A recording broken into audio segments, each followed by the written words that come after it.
The snow-covered landscape of Yellowstone National Park looked dreamlike at dawn. But for Dr. Amanda Rodriguez at the Yellowstone Volcano Observatory, this morning was different from the other 3,650 mornings. The 38-year-old volcanologist had been monitoring the world's most dangerous supervolcano for the past 10 years, following the same routine every day. Amanda took her coffee and moved to the main monitoring station. The giant screens lining the walls displayed real-time seismic data from Yellowstone caldera. GPS stations, tilt meters, gas sensors, thermal cameras. Thousands of sensors monitored the 55-kilometer-wide magma chamber beneath Yellowstone 24/7. Another normal day, Amanda murmured. In recent years, the constant "Will Yellowstone erupt?" questions from tourists and media had worn her down. But the science was clear. Yellowstone had last erupted 640,000 years ago. Statistically, the next eruption was expected in 100,000 years. Amanda had studied geology at the University of Wyoming and earned her Ph.D. in volcanology at MIT. Her specialization, caldera systems and eruption prediction. In her 15-year career, she had studied the world's most active volcanoes, from Mount St. Helens to Kilauea. But Yellowstone was special. A supervolcano. There were only 20 in the world. She began her routine check. Seismic activity, normal background levels, ground deformation, minimal uplift within expected range, gas emissions, CO2 and SO2 normal, thermal features, geyser activity stable. But something was different. The ground deformation sensor at Station 12 showed a strange reading, 15 centimeters vertical uplift in the last 24 hours. Normal fluctuation was 1 to 2 centimeters. Probably a sensor malfunction, Amanda said. But she checked the backup sensors, same reading. Her heart began to race slightly. Amanda looked at the historical data.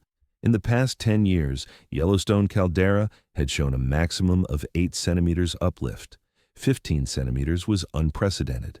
She checked other stations. Station 7, 12 centimeters uplift. Station 15, 18 centimeters uplift. Station 23, 21 centimeters uplift. Jesus Christ, she whispered. She immediately switched to seismic data. In the last 24 hours, earthquake activity had increased by 300%, 47 tremors between magnitude 2.5 to 3.2. The normal daily average was 5 to 8. Amanda's hands began shaking. Increased pressure in the magma chamber was pushing the ground surface upward. Earthquakes indicated magma movement. She switched to GPS data. The center of the caldera was expanding radially. This was the classic signature of magma intrusion. She checked gas emissions. CO2 levels had increased by 150% in the last 12 hours.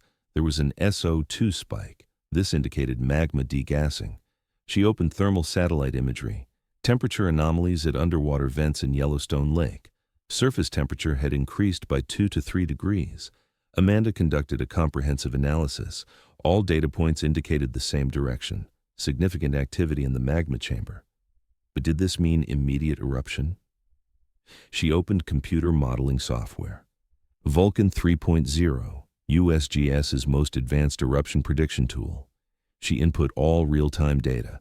The model was loading. Progress bar, 23%, 56%, 89%, complete. Result, high probability imminent eruption. Time frame, 24 to 72 hours. Amanda stepped back from the screen. No fucking way, she said. Amanda ran the result again. Same outcome. A third time, same again. Instead of panicking, she took a systematic approach. This was what being a scientist meant. She made historical comparisons. She compared with data before 1980 Mount St. Helens eruption. Yellowstone's current readings exceeded St. Helens's pre-eruption pattern by 10 times. She compared with Krakatoa 1883 eruption data. Yellowstone exceeded Krakatoa's pre-eruption indicators by 50 times. Then, Amanda made the most terrifying comparison. Yellowstone's own eruption history. 640,000 years ago, Lava Creek eruption. 1,000 cubic kilometers of volcanic material. The ash cloud had covered the entire continent. 1.3 million years ago, Mesa Falls eruption. The climate impact was global. 2.1 million years ago, Huckleberry Ridge eruption, an extinction-level event. Current data matched historical eruption precursors. Amanda calculated the eruption scale. Yellowstone caldera was 55 by 72 kilometers. Mount St. Helens was 2 times 3 kilometers. Potential explosive yield, 1,000 times Mount St. Helens. She opened the ash fallout map. Immediate kill zone, 500-mile radius. Heavy ash fallout, 1,000 miles. Significant ash, entire continental U.S. Population at risk, 50 million immediate, 200 million secondary. Amanda collapsed into her chair. This was the apocalypse. Amanda called her immediate supervisor, Dr. James Park. Park was the USGS Volcano Hazards Program coordinator. Jim, we have an emergency situation. Yellowstone data shows unprecedented activity. Imminent eruption is possible. Amanda, calm down. Yellowstone false alarms have happened before. Jim, this is not a false alarm. Ground deformation 15 to 21 centimeters. Seismic activity has tripled. Computer models predict imminent eruption. Silence on the line. Email me all data. Now. Amanda prepared a comprehensive report. 47-page analysis, graphs, models, historical comparisons, risk assessments. She sent it. 20 minutes later, the phone rang. It was Jim. Amanda, we're having a conference call with Washington in 1 hour. The conference call was chaos. USGS Director, FEMA Administrator, National Security Advisor, White House Science Advisor, Dr. Patricia Chen. Amanda presented her findings. 45 minutes of detailed explanation. Silence. Dr. Chen spoke. Dr. Rodriguez, what is the confidence level of this data? Ma'am, 96% confidence level. Multiple independent data sources confirm. What's the time frame? Based on current magma movement rate, 24 to 72 hours. More silence. FEMA Administrator.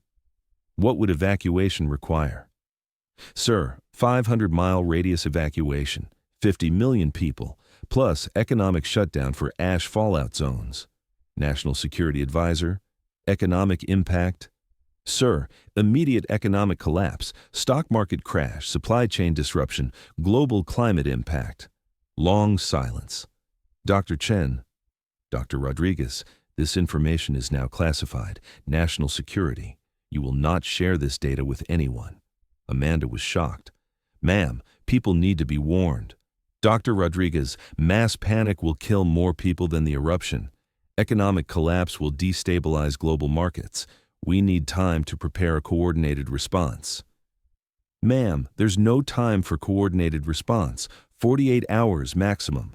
That's enough time. You will keep this classified. What if the eruption happens and people aren't warned? Dr. Chen's voice turned cold. Dr. Rodriguez, you signed security clearance agreements. Violation is a federal crime. You will comply. The line went dead.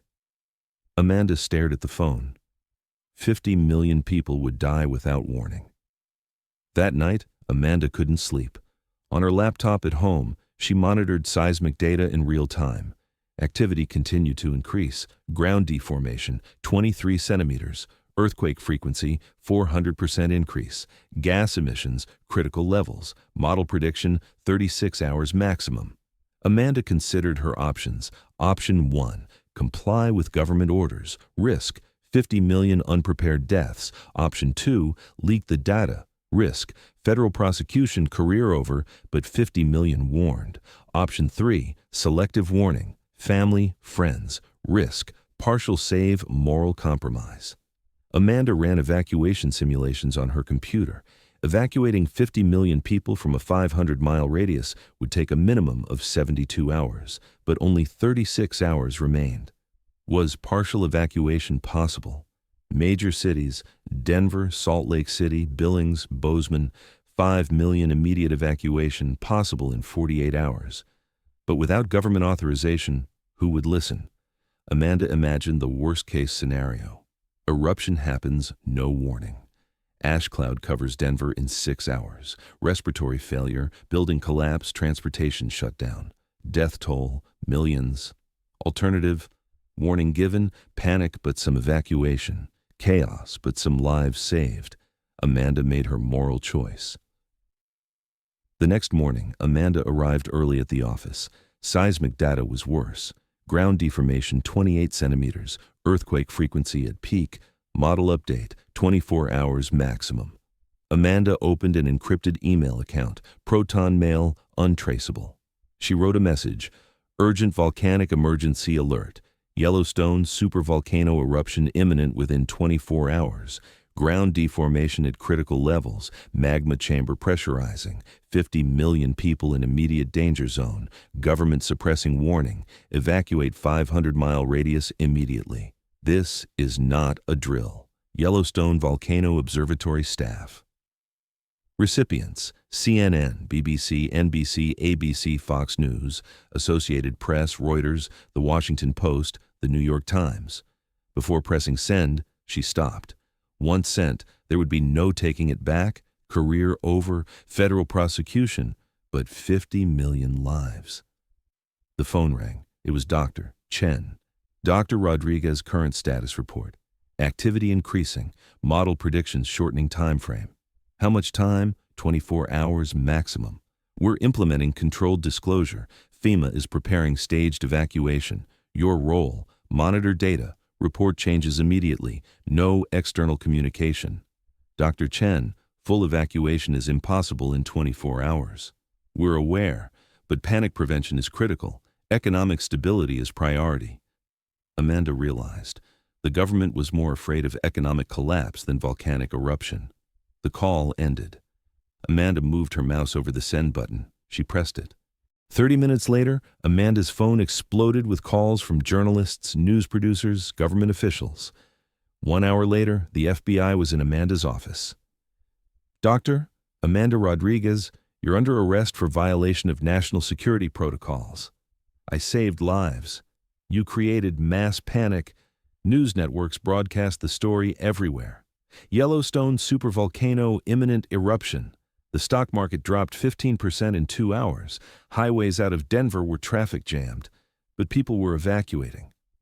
From her holding cell, Amanda requested access to seismic monitors. Denied. 6 hours later, a lawyer arrived.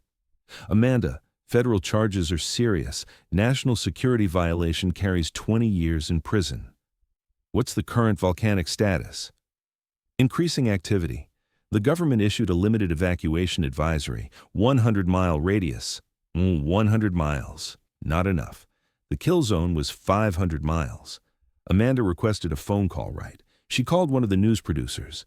This is Dr. Rodriguez. Update your evacuation zone. 500 miles minimum. Current government advisory is insufficient. The call ended. More charges would come, but her conscience was clear. 18 hours later, Amanda was at a bail hearing in federal courthouse.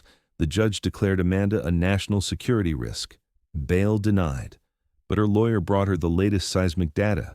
Ground deformation, 45 centimeters. Seismic activity, 1,000% increase. Gas emissions, toxic levels. Model prediction, 6 hours maximum. Amanda appealed to the judge.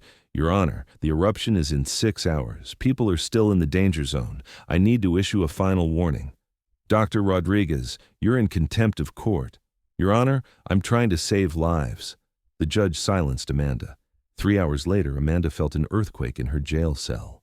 Slight tremor. It was beginning. 2 hours later, stronger tremor. Walls shaking. 1 hour later, Amanda heard news on the radio. Emergency services report ground shaking throughout Wyoming. Yellowstone activity increasing. 30 minutes later, Amanda felt the final earthquake in her jail cell. Major tremor, 15 seconds. Then silence. Amanda held her breath. Announcement on the radio. Ladies and gentlemen, Yellowstone Volcano Observatory confirms major volcanic event, eruption beginning. Amanda closed her eyes. 50 million people had been warned. Partial evacuation was successful. But was it enough? The Yellowstone eruption wasn't as catastrophic as predicted. A lateral blast occurred, not a full caldera collapse. The ash cloud was significant, but not extinction level. Amanda's early warning had led to the evacuation of 2 million people. Death toll, 3,000. Without warning, it was estimated to have been 50,000 to 100,000. Federal charges were dropped. Amanda was declared a national hero. Amanda testified at congressional hearings. Government prioritized economic interests over human lives. Early warning systems must be protected from political interference. New legislation passed. Volcano Early Warning Independence Act. Scientists gained authority to warn the public without government interference. Amanda returned to Yellowstone Volcano Observatory as director. Enhanced monitoring systems, improved prediction models, direct public communication channels were implemented. 6 months later, Amanda implemented a comprehensive recovery plan with her new team. Yellowstone's activity had reduced, but monitoring was intensified. Amanda sat in her office. A Congressional Medal of Courage hung on the wall. But the real reward was the lives saved. New seismic data came to her computer, normal background levels. Yellowstone was returning to sleep. But Amanda would remain vigilant. Next time, they would be ready. 2 years later, Amanda Rodriguez gave the keynote speech at the International Volcanology Conference. Topic: Scientific integrity versus political pressure, lessons from Yellowstone. The audience included volcanologists, emergency managers, government officials. Amanda's story had become the global standard for volcano early warning. Science has no political allegiance, Amanda concluded.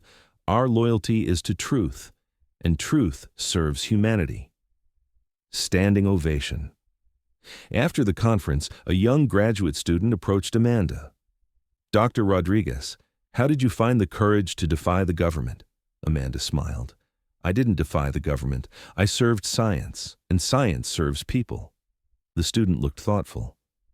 What if you were wrong? What if the eruption didn't happen? Then I would have been wrong.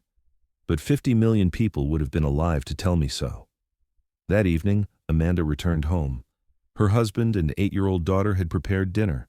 Normal family life. But Amanda's phone ran a 24/7 Yellowstone seismic app. Background, quiet alarms, just in case. Her daughter asked, Mom, will Yellowstone erupt again? Amanda answered honestly, Maybe, sweetie. But if it does, we'll be ready. Science required vigilance. Amanda was ready. Earth was unpredictable, but Amanda Rodriguez was humanity's guardian on a dangerous planet. And next time, there would be early warning. I'll eat it.